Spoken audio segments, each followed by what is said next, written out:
Good morning छात्रों, आप सभी को अपना जो लेसन चल रहा है मुगल शासक दरबार वृत्तांत इतिवृत्त, ठीक है। इसमें हमने जो कल पढ़ा था वो था मुगलों के राजत्व सिद्धांत के आदर्श।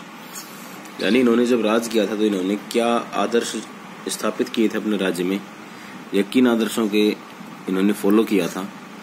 तो इसका जो पहला था वो था मुगल राज एक दैवीय राज, ठीक है।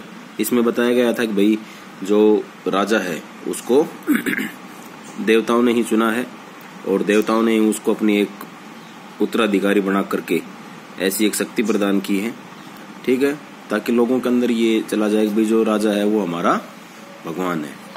अब इसका जो अगला जो पार्ट है वो है सुलह ए कुल नीति, ठीक है। यानी सुलह ए कुल नीति, इसमें आप नाम से पहचान रहे हैं, सुलह किसी की आपसी लड़ाई झगड़ा हो गया, ठीक है, तो उसको किस प्रकार से सुलझाया जाए, किस प्रकार से उनमें सुलह कराई जाए, ये एक कानून बनाया था। तो इसके बारे में हम आगे पढ़ेंगे इस पार्ट में, आज के पार्ट में। अब आता है सुलह ए कुल की नीति। अकबर ने सुलह ए कुल की नीति अर्थात सभी के साथ सुलह, किसी से मतभेद नहीं की नीति अपनाई। यह अकबर की सोची समझी नीति थी।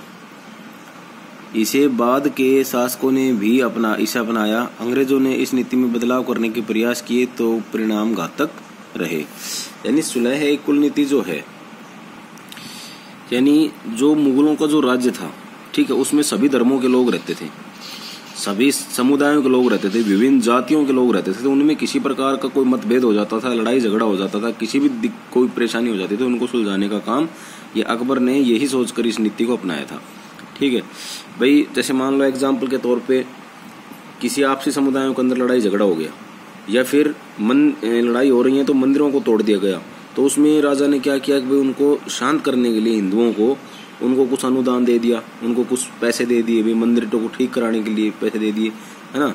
इसी तरह से ये जो चीजें थी ये लेके आए कौन? अकबर। अब है नीति का अर्थ। इस नीति का अर्थ क्या है, इसका मतलब क्या है? मुगल कालीन इतिवृत्तों ने इस नीति को अलग ढंग से अभिव्यक्त किया है।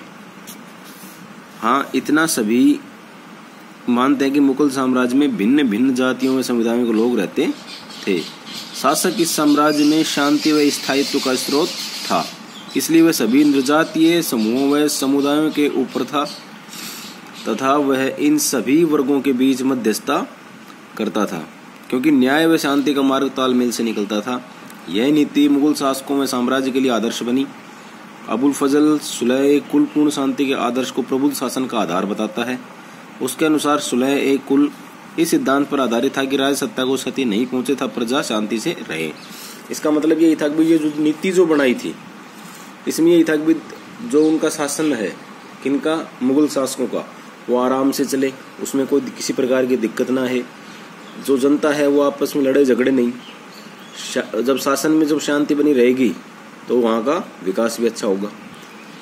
और जो अलग अलग विभिन्न प्रकार की जो जातियां हैं या फिर जो धार्मिक समुदाय हैं वो आपस में मिलजुल कर रहें, इसीलिए इस नीति को इन्होंने बनाया था। अब है नीति को व्यवहार में लाना। इस नीति को व्यवहार में लाना यानी बिल्कुल सामाजिक जीवन में किस प्रकार से इसको लेके आए दैनिक दिनचर्या में। तो मुगल शासक विशेषकर अकबर ने धर्म व राजनीति दोनों के संबंधों को समझने का प्रयास किया। अब ये आप ध्यान दीजिए कि जो अकबर है ये वैसे लिखने और पढ़ने में अनपढ़ था, लेकिन इसको वैसे व्यवहारिक ज्ञान और सामाजिक का ज्ञान ज्यादा था। और वो इसलिए था कि जो इनके पास कौन था? अबुल फजल। अबुल फजल है, उन्होंने ही अकबर के दिल दिमाग में उदारवाद के बीज बोए थे। यानी इनको काफी सूफी विचारधारा के थे वो।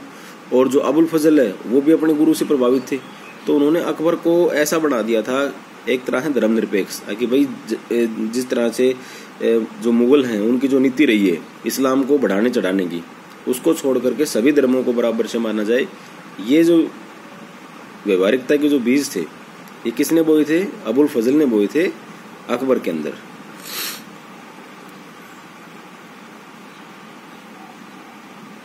उसने इसकी सीमा व महत्व को समझा।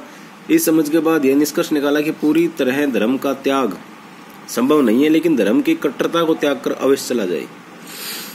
उसने धर्म को राजनीति से थोड़ा दूर रखने का प्रयास किया। इस कड़ी में उसने 1563 ईस्वी में तीर्थ यात्रा कर तथा 1564 ईस्वी में जजिया कर समाप्त कर यह संदेश दिया कि गैर इस्लामी प्रजा से कोई भेदभाव नहीं किया जाएगा। यानी सुलह जो कुल नीति थी, इस नीति को व्यवहार में अब उन्होंने नीति तो बना दी, लेकिन जनता कैसे विश्वास करे कि भाई ये वास्तव में नीति काम कर रही है।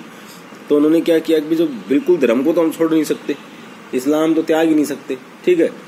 जैसे दीन इलाही जो था, धर्म मतलब स्थापना अकबर ने की थी उसकी भी, तो इन्होंने क्या किया कि धर्म की जो कट्टरता थी कि सिर्फ इस्लाम धर्म फले फूले, उसको छोड़ करके उसने सभी धर्मों के साथ अच्छा व्यवहार करना शुरू कर दिया।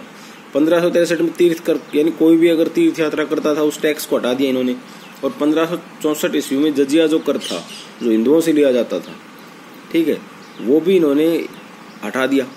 तो इससे क्या हुआ कि जो गैर इस्लामी प्रजा यानी इस्लाम धर्म के अलावा जैसे हिंदू, ईसाई, सिख, जैन, फारसी जो कुछ और लोग थे, उनको ये मैसेज गया कि भाई अब हमारे साथ भेदभाव नहीं किया जा रहा। उसने युद्ध में पराजित सैनिकों को दास बनाने पर रोक लगाई। भाई जो युद्ध में किसी राजा की सेना हार जाती थी तो उसके सैनिकों को क्या बना लेते थे, दास, और उनसे सेवा कराते थे। ये चला आ रहा था बाबर के समय से। तो अकबर ने इसको चेंज कर दिया तथा जबरदस्ती धर्म परिवर्तन को गैर कानूनी घोषित किया था।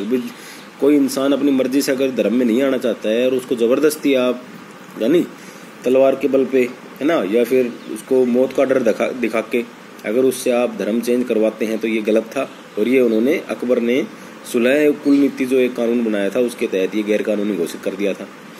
अकबर ने अपने साम्राज्य में गोवध को देशद्रोह घोषित करते हुए उस पर रोक लगा दी थी। जो अकबर था उन्होंने जो गौ हत्या थी यानी जो गाय को मारते थे लोग, उस पर रोक लगा दिया था और उसको क्या किया था, देशद्रोह घोषित कर दिया था। अकबर ने इन फैसलों के माध्यम से धार्मिक पक्षपात को समाप्त करने की दिशा में कदम बढ़ाया, तो साथ ही बहुसंख्यक वर्ग की भावनाओं का सम्मान भी किया। उसने राज्य के सभी अधिकारियों को सुलह कुल के नियमों के पालन का निर्देश दिए। इस तरह अकबर अपनी इस नीति के द्वारा राज्य में शांति और स्थायित्व का आधार बनाने में सफल रहा। यानी इसको व्यवहार में इसीलिए लेके आया कि भाई उसने जो अल्पसंख्यक थे उनके साथ तो अच्छा व्यवहार किया ही, साथ में जो इनका जो धर्म था उसका भी इन्होंने सम्मान रखा। और ये सारी चीजें सबका दिल जीत करके उन्होंने इस नीति को व्यवहार में लेके आए।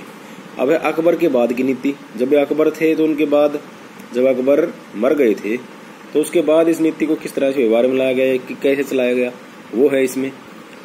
मुगल काल में सुलह एक कुल का प्रणेता अकबर था। प्रणेता मतलब इसको शुरू करने वाला, इसके लिए जिसने स्टार्ट किया था सुलह कुल नीति को वो अकबर ही था। परंतु उसके बाद उसके उत्तराधिकारियों ने भी इसे जारी रखा। इन शासकों ने विभिन्न धर्मों व मतों के लोगों को उपासना स्थल के निर्माण और रखरखाव के लिए अनुदान दिए। मुगल काल में ऐसे बहुत उदाहरण है जब युद्ध के दौरान किसी मंदिर को नुकसान हो गया तथा राज्य द्वारा उसे अनुदान दिया गया। इस तरह के कार्य जहांगीर व शाहजहां के काल में तो हुए ही, औरंगजेब के द्वारा भी किए गए। अब देखो, जो अकबर के उत्तराधिकारी थे, जहांगीर था, फिर शाहजहां था, फिर औरंगजेब था, तो इन तीनों का ही इसमें उल्लेख किया गया है। उन्होंने ये कहा कि भी जो अकबर ने तो ये नीति अपनाई थी कि सभी धर्मों के साथ समानता से व्यवहार किया जाए, सभी लोगों को उनकी धार्मिक कार्यों की आजादी दी जाए। तो जो और ये उसके बाद भी जो ये थे जहांगीर, शाहजहां और औरंगजेब, इन्होंने भी ऐसे ही किया। भाई युद्ध के दौरान किसी का कोई मंदिर टूट गया, क्षति होगी तो उनको अनुदान दिए, और अन्य प्रकार के भी काफी सारे अनुदान थे जो उन्होंने दिए थे। ठीक है, अब अनुदान का मतलब है कि मतलब उनको सहायता राशि प्रदान करना। ठीक है, जैसे मंदिर टूट गया और उसमें खर्चा आएगा, बहुत सारा खर्चा आएगा, तो वो लोग आपस में बनाए मंदिर या फिर राजा द्वारा भाई उनको कुछ मदद की जाए। तो जो राज्य था मुगल काल के, जो ये राजा थे, शाहजहां हुआ, जहांगीर हुआ, औरंगजेब हुआ, तो उन्होंने भी वो मदद के लिए पैसे दिए थे कि भाई आप अपना मंदिर निर्माण कर लो। इस तरह के कार्य जहांगीर व शाहजहां के काल में तो हुए, औरंगजेब के द्वारा किए गए। औरंगजेब देखो कट्टर माना जाता है, जिसने मंदिरों को तोड़वाया था। सबसे ज्यादा मंदिर औरंगजेब के शासन में टूटे थे, लेकिन उसने भी कहीं ना कहीं जो पुराने और जो प्राचीन जो प्रसिद्ध मंदिर थे उनको अनुदान दिए। औरंगजेब ने हिमालय की तराई, गुजरात और मराठवाड़ा क्षेत्र में इस तरह का अनुदान दिए। औरंगजेब के बारे में स्पष्ट है कि उसने सुलह कुल नीति को संकीर्णता से देखा। 1679 ईस्वी को गैर इस्लामी प्रजा पर जजिया फिर से लगा दिया। हालांकि यह 1705 ईस्वी में स्वयं स्पष्ट करता है कि यह उसका कोई बुद्धिमत्ता वाला फैसला नहीं था। यानी औरंगजेब ने देखा कि भाई जो उसके औरंगजेब के परदादा थे अकबर, उसने जो ये सुलह कुल नीति बनाई उसको संकीर्णता से देखा। मतलब संकीर्णता का मतलब है कि छोटी सोच से देखा उन्होंने। क्या देखा कि भाई ये जो अकबर ने जो फैसला बनाया, ये जो अकबर ने सुलह कुल नीति बनाई है ये गलत है। और उन्होंने जो गैर इस्लामी प्रजा थी यानी ईसाई, सिख और हिंदू, इन सब पर उन्होंने जजिया कर दोबारा से लगा दिया। लेकिन जो 1705 ईस्वी में ये स्पष्ट हो गया था कि भाई इसने जो गलत किया था। अब इसके बाद है सामाजिक अनुबंध पर आधारित न्यायपूर्ण प्रभुसत्ता, ये और जहांगीर का न्याय संबंधी विचार, ये हम कल पढ़ेंगे। आज ये फिर काफी बड़ा लेसन हो जाएगा। तो इसमें यही है कि जो इसका इनके जो मुगलों के राजत्व सिद्धांत का आदर्श है, इसमें पहला था मुगल राज्य एक दैवी राज्य, इन्होंने आदर्श राज्य स्थापित करने की कोशिश की थी। और दूसरी थी सुलह कुल नीति, इसमें इन्होंने अपनी प्रजा को प्रेम से, शांति से रहने का संदेश दिया था और सभी धर्मों को साथ लेकर चलने के लिए कोशिश की गई थी। अकबर के द्वारा ये कोशिश थी। तो ये 2 पार्ट हमने आज पढ़े हैं। इसमें से मैं आपको कुछ प्रश्न दे रहा हूं, उनको आप अपनी फेयर नोटबुक में लिखना है।